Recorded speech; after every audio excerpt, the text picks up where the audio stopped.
Russian started to be taught at Glasgow University in 1917 when Sir William Weir, who's a local Glasgow businessman, endowed a lectureship so that Russian could be taught here. Glasgow has a very special place in the study of Russia. We're very proud that the very first production of a Chekhov play took place here in Glasgow in a Glasgow theatre.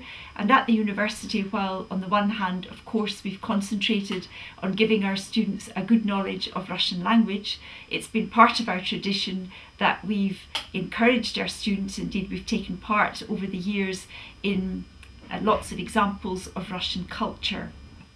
We've been involved, for example, with the Bolshoi Ballet when they came to Glasgow.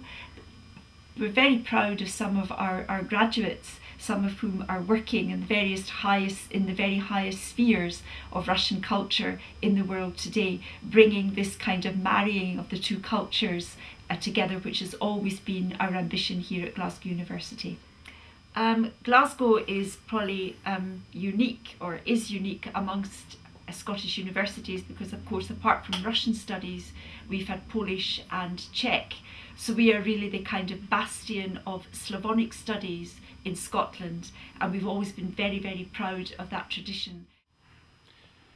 Czech studies have been taught at Glasgow University since 1950. The first person to teach it here for almost 30 years was Dr. Lumír Soukup, a secretary to the post-war Czech foreign minister Jan Masaryk. From the beginning of the 1980s, we had two lecturers here. Dr. Igor Hájek, a person of the 1960s, of Literární noviny and a close collaborator and friend of writer Josef Škvorecký, taught literature, culture and politics, and Josef Fronek, the well-known author of large Czech English and English Czech dictionaries, taught language here.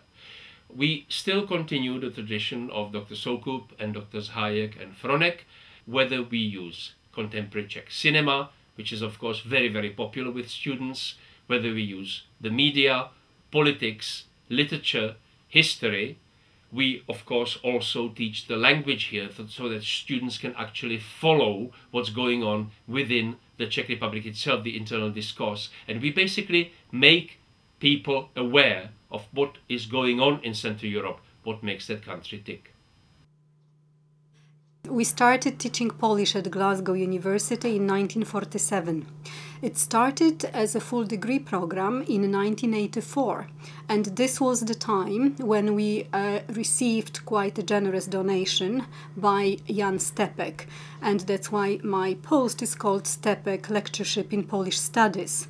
And our provision and courses that are taught at the final 2 years are quite impressive. The list is actually much longer and exceeds by far the program taught at CES in London, for example.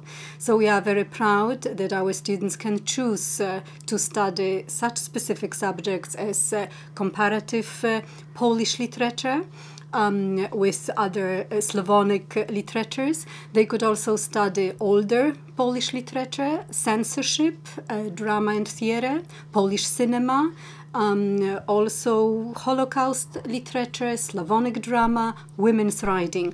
Some of these courses include other Slavonic cultures as well, but most of them are made of quite a substantial Polish component in them. So students who want to study a full degree in Polish can specialize in some of these particular subjects.